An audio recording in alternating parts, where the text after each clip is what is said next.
Hi, my dear student. Good morning, good afternoon, and good evening, all of you, from the bottom of my heart. Again, I am starting the another topics of the isomerism. In this in this session, I am starting with a very typical examples of the structural isomerism. So during the explanation of the isomerism, the first one category of isomerism is a structural isomerism. That isomerism is further divided into four typical isomerism. The first one isomerism belongs to the structural isomerism is known as chain isomerism, and second one is known as position isomerism, and third one isomerism belongs to the structural isomerism is known as the functional group isomerism, and the last one isomerism belongs to the structural isomerism is known as the meta isomerism. One by one we have to understand what is the difference between these four type of different structural isomerism among each and other. So first of all, we have looked at a structural isomerism is further divided into four isomerism.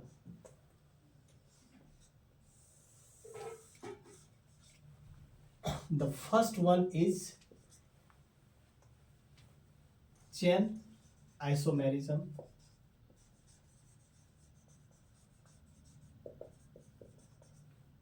In pure Hindi language, this is known as श्रृंखला समवायता.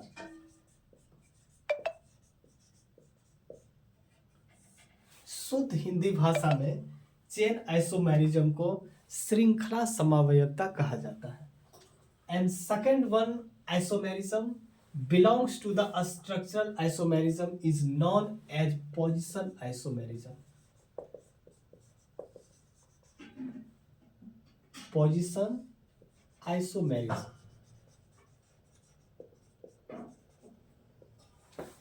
And this isomerism is known as in pure Hindi अस्थिति समवायता.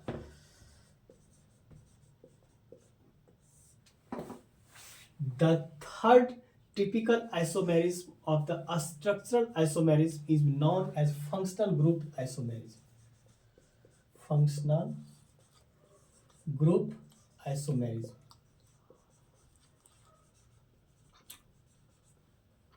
And this is known as in pure Hindi language क्रियात्मक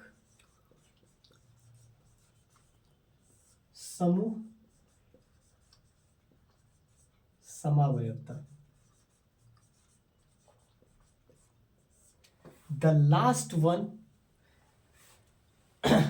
typical isomerism belongs to the structural isomerism is known as meta isomerism. Known as meta isomerism. Meta isomerism. And this isomerism is known as in pure Hindi language madhyavayata. Madhyavayata. Again, we have to clear in very clearly what is the difference between these four types of isomerism among all of them, among each and other. What is the main difference between the chain isomerism, position isomerism, functional isomerism, and meta isomerism?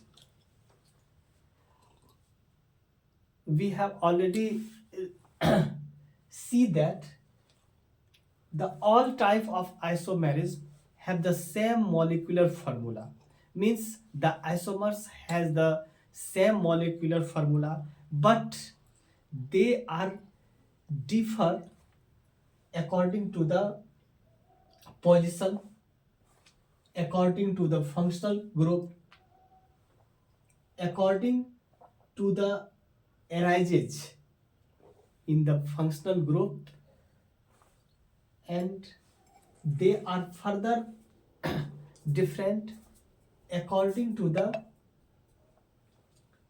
group, according to the structures. So first of all, we see that what is the difference between chain isomers and chain isomerism. We can say that when two or more than two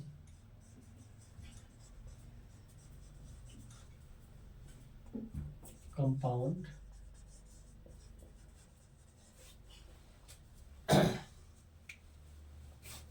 have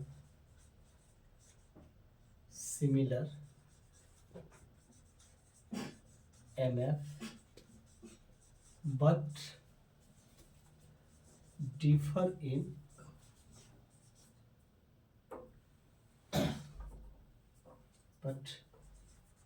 different carbon skeleton,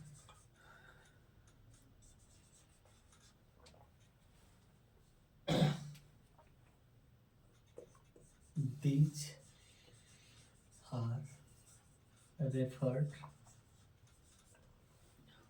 as chain isomers, and the phenomenon is known as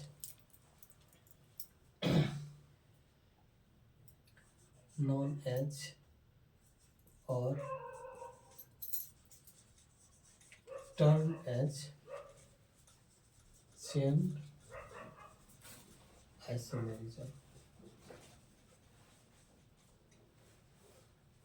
हम कह सकते हैं दो या दो से अधिक यौगिक जिनके मॉलिक्यूलर फार्मूला बिल्कुल इक्वल होते हैं, बिल्कुल समान होते हैं, एक दूसरे के समान होते हैं, लेकिन उनके जो कार्बन स्केलेटल है, कार्बन स्केलेटन जो है, कार्बन का जो ढांचा है, उसमें जितने भी कार्बन है वह एक विशेष रूप का ढांचा बनाते हैं। फिर वह कार्बन के ढांचा के आधार पे वह जो यौगिक है आपको उनका प्रॉपर्टीज आपको विजिबल होता है, अदरवाइज हम उसको आइडेंटिफाई नहीं कर पाते हैं, क्योंकि उनके जो मॉलिक्यूलर फार्मूला है बिल्कुल सेम है, तो फिर आइडेंटिफाई तो कर नहीं पाएंगे।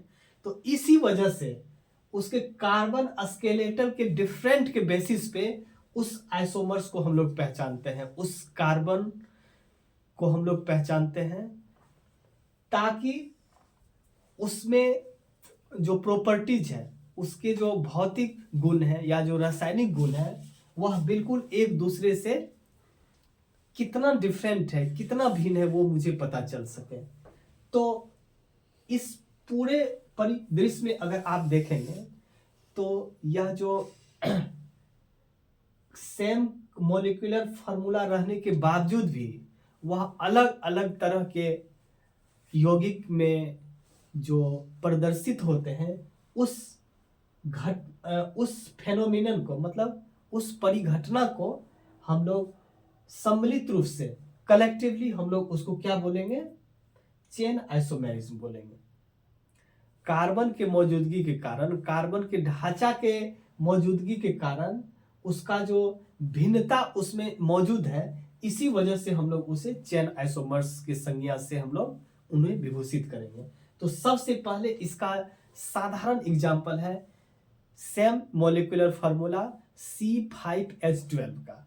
इसी के बेसिस पे हम लोग उसके डिफरेंट आइसोमर्स को हम लोग देखेंगे और उसके कार्बन स्केलेटन को ध्यान से देखेंगे, वह कहाँ पे वह कार्बन स्केलेटन जो है वह डिफरेंट हो जाता है, जिस कारण उसको हम लोग अलग अलग कंपाउंड के रूप में उसको हम लोग एक्सेप्ट करते हैं, या अलग अलग कार्बन स्केलेटन के कारण उस कार्बनिक यौगिक को हम लोग आइडेंटिफाई करते हैं। तो आइए इसके एग्जांपल्स हम लोग C5H12 के मॉलिक्यूलर फार्मूला के बेस्ट हम लोग उस आइसोमर्स को पहचानते हैं। चेन आइसोमर्स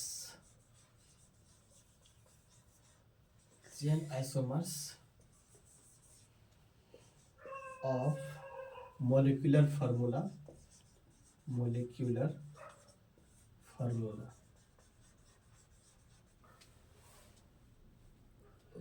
C5H12, यह मॉलिक्यूलर फार्मूला है आइसोमर्स का। अब हम लोग उस आइसोमर्स को पहचानते हैं उसके कार्बन स्केलेटल के बेसिस पे। ये तो आप लोग लिख चुके हैं कि स्ट्रक्चरल आइसोमर्स के 4 टिपिकल आइसोमर्स होते हैं और उसके परिघटना के आधार पे उसको हम लोग चेन आइसोमेरिज्म बोल देते हैं, पोजीशन आइसोमेरिज्म उनको बोलते हैं, फंक्शनल आइसोमेरिज्म बोलते हैं और मेटा आइसोमेरिज्म बोलते हैं। तो उसी श्रृंखला में, उसी कड़ी में हम लोग अभी चेन आइसोमर्स के जो है C5H12 मॉलिक्यूलर फार्मूला के बेसिस पे वह कितनी तरह के आइसोमर्स को फॉर्म कर सकते हैं, बना सकते हैं, हम लोग उसके बारे में अभी बना के हम लोग देखेंगे। तो यह जो C5H12 है, ये बहुत ऐसे कार्बन स्केलेटन को रिप्रेजेंट करने वाला जो कंपाउंड है वह 3 तरह से हम लोगों के सामने आता है। तो 1 बाय 1 उसका एग्जांपल्स, सबसे पहला जो आता है वह है पेंटेन।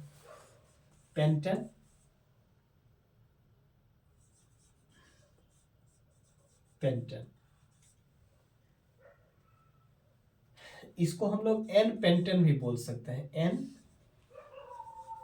पेंटेन, एन मतलब क्या हो गया? नॉर्मल। एन फॉर हो गया नॉर्मल पेंटेन हो गया ये। और फिर इसके बाद इसी मॉलिक्यूलर फार्मूला पे जो अलग तरह का जो आइसोमर्स है उसको बोला जाता है आइसोपेंटेन। क्या बोला जाता है? आइसोपेंटेन। और तीसरा जो है उसको बोला जाता है आपको नियोपेंटेन।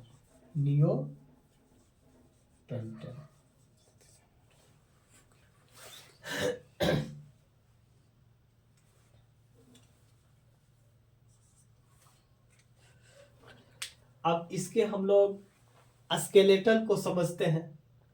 इसमें जो ये तीनों आइसोमर्स में जो कार्बन स्केलेटन है, हम लोग उसको 1 बाय 1 करके बहुत ही अच्छे तरीके से हम लोग उनके स्ट्रक्चर के माध्यम से समझेंगे। इसको मैं मिटा रहा हूं और सबसे पहले हम लोग देखते हैं एन पेंटेन। और उसके स्केलेटन को हम लोग समझते हैं, कार्बन स्केलेटन। C5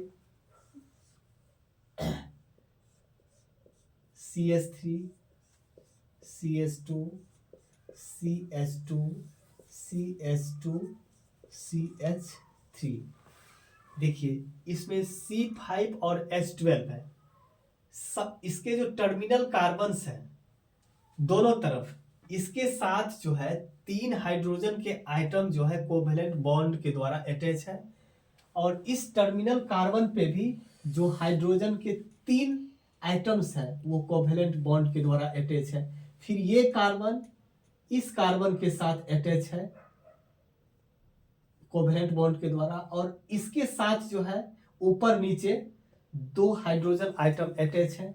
इसके साथ भी 2 हाइड्रोजन आइटम अटैच है और इनके साथ भी। तो कहने का मतलब यह एक सीरीज बन गया आपको, एक सीरीज। यह जो है इसमें कार्बन का जो स्केलेटन है वह बिल्कुल एक सीधी रेखा में है। हम इसको कह सकते हैं इसमें कोई ब्रांच इसमें मौजूद नहीं है। इसी कारण से हम लोग इसको क्या बोलते हैं, एन पेंटेन, एन पेंटेन या इसको नॉर्मल पेंटेन बोलते हैं।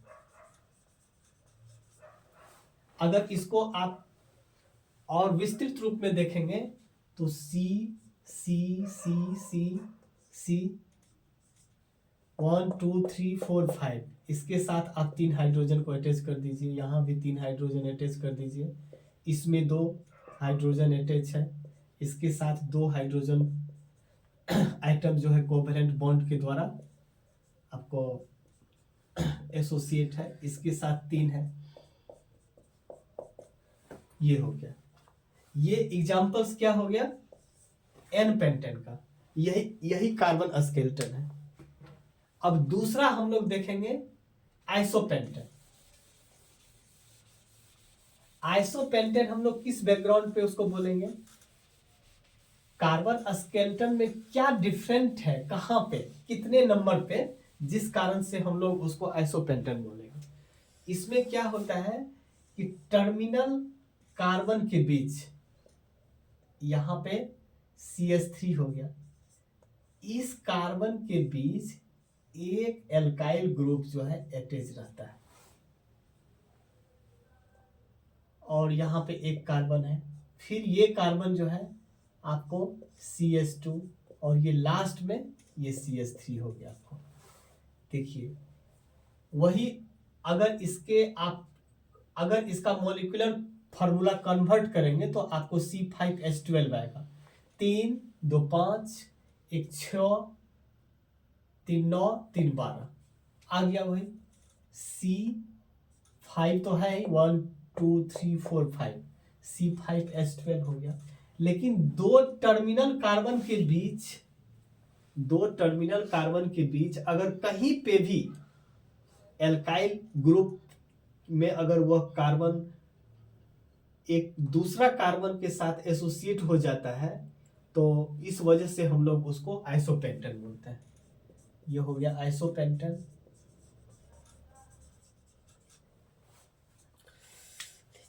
ये दूसरा आइसोमर्स हो गया। तीसरा आइसोमर्स का आप जो बनावट देखेंगे, इसमें 5 कार्बन में एक कार्बन सेंटर पे आपको लोकेटेड रहता है और उसके चारों बगल एक एक कार्बन जो है एसोसिएट हो जाते हैं। 1 carbon covalently associated with each and other carbon. ये CH3 हो गया, ये CH3 हो गया, ये CH3 हो गया, ये CH3 हो गया। तो यह सेंट्रल कार्बन जो है अपने वैलेंसी को पूरा करता है 4 कार्बन के द्वारा, और ये चारों कार्बन जो है अपना वैलेंसी पूरा करता है 3 हाइड्रोजन आइटम को कोवैलेंट बॉन्ड के द्वारा एसोसिएट करके। इस वजह से इसको क्या कहा जाता है, नियोपेंटेन बोला जाता है। लेकिन अगर इनका नोमेनक्लेचर आप करेंगे IUPAC सिस्टम के बेसिस पे इनका नोमेनक्लेचर करेंगे तो ये हो गया 1 2 और 3। देखिए दूसरा नंबर का सबसे लॉन्गेस्ट चेन है, इसलिए इसको हम लोग नोमेनक्लेचर के माध्यम से IUPAC के द्वारा जब इसका नोमेनक्लेचर करेंगे तो 2 नंबर का कार्बन के साथ 2 मिथाइल ग्रुप एसोसिएट है, तो हम लिख सकते हैं इसको, इस नियोपेंटेन को हम लोग लिख सकते हैं 2 डाई मिथाइल पेंटेन। इसको हम लोग क्या बोल सकते हैं, 2 डाइमिथाइल प्रोपेन, पेंटेन नहीं, 2 डाइमिथाइल प्रोपेन बोलेंगे, 2 डाइमिथाइल प्रोपेन।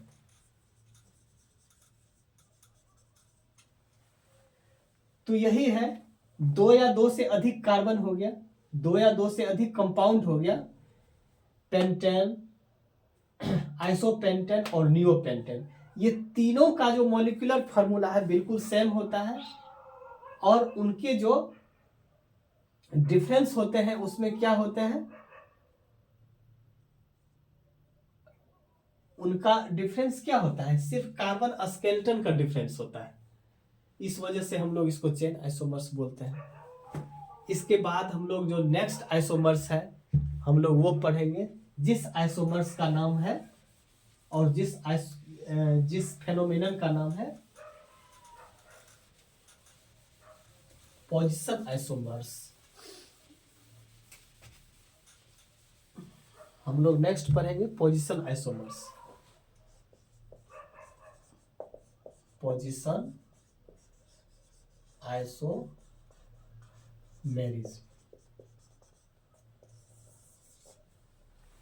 पोजीशन आइसोमेरिज्म के बारे में हम लोग थोड़ा सा डिटेल पढ़ेंगे, और पोजीशन आइसोमर्स और पोजीशन आइसोमेरिज्म में क्या डिफरेंस है ये हम लोग पढ़ेंगे। तो इस आइसोमेरिज्म में क्या होता है, पोजीशन जो है आइटम्स का या फंक्शनल ग्रुप का, उनके जो सब्स्टिट्यूएंट एटम्स हैं और फंक्शनल ग्रुप है, उनका पोजीशन जो है बिल्कुल डिफरेंट होता है, और जो मॉलिक्यूलर फार्मूला है वह बिल्कुल सेम होता है। उसके पोजीशन के ही कारण कार्बन के स्केलेटन पे क्या पोजीशन है, इस वजह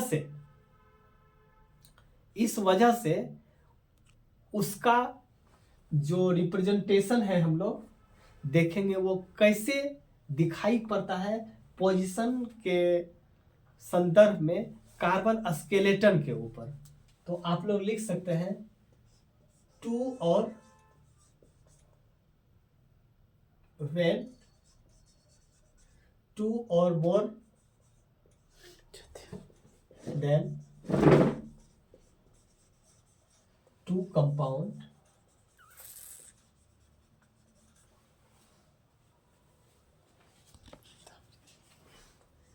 differ in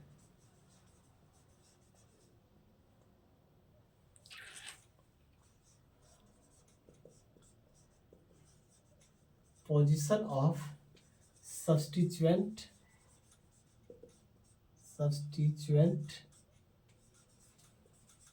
items or functional group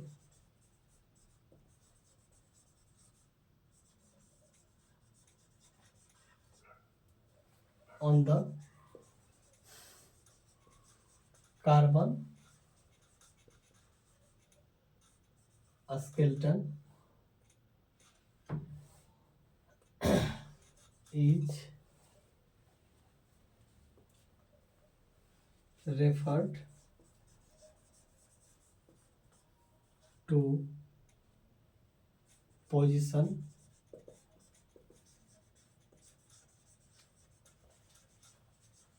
isomers, and the phenomenon is known as,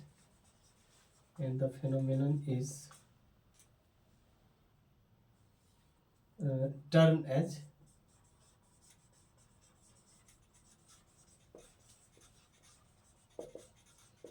position isomerism.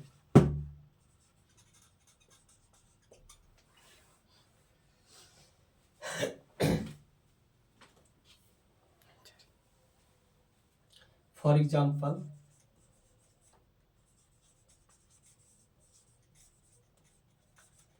MfC3H8O। तो हम बताना चाह रहे थे पोजीशन आइसोमेरिज्म में कार्बन के स्केलेटन के ऊपर जो पोजीशन है सब्स्टिट्यूएंट आइटम्स का और फंक्शनल ग्रुप का, उसमें जो है भिन्नता जो पाया जाता है,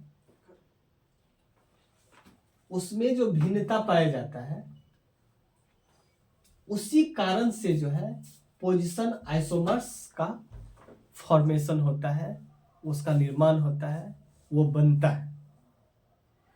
तो इसका कॉजिंग फैक्टर क्या हो गया, इसका जो फैक्टर्स हो गया पोजीशन आइसोमर्स बनने का क्या हो गया, सब्स्टिट्यूएंट आइटम्स और functional group is the main causes factor to form a position isomers and the phenomenon is known as position isomerism. For example molecular formula C3H8O, यह मॉलिक्यूलर फार्मूला है। आपको ये इस मॉलिक्यूलर फार्मूला के आधार पे कितने तरह के आइसोमर्स जो है फॉर्म होंगे उस कंपाउंड के बारे में मैं आपको बता रहा हूँ। तो C3H8O यह 2 तरह का आइसोमर्स आपको बनाएंगे।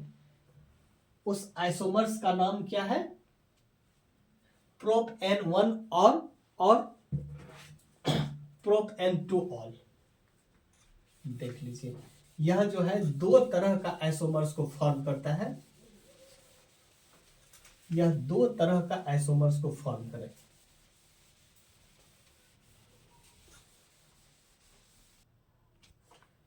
तो यह C3H8O जो है यह मॉलिक्यूलर फार्मूला है।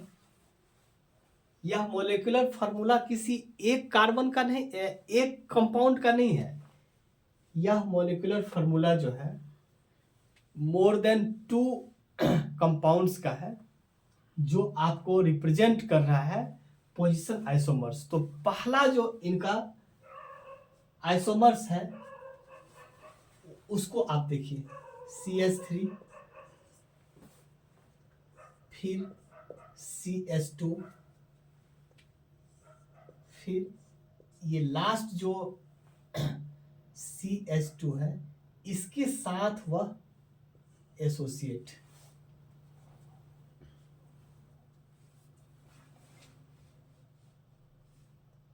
CH3 CH2 CH2 OH।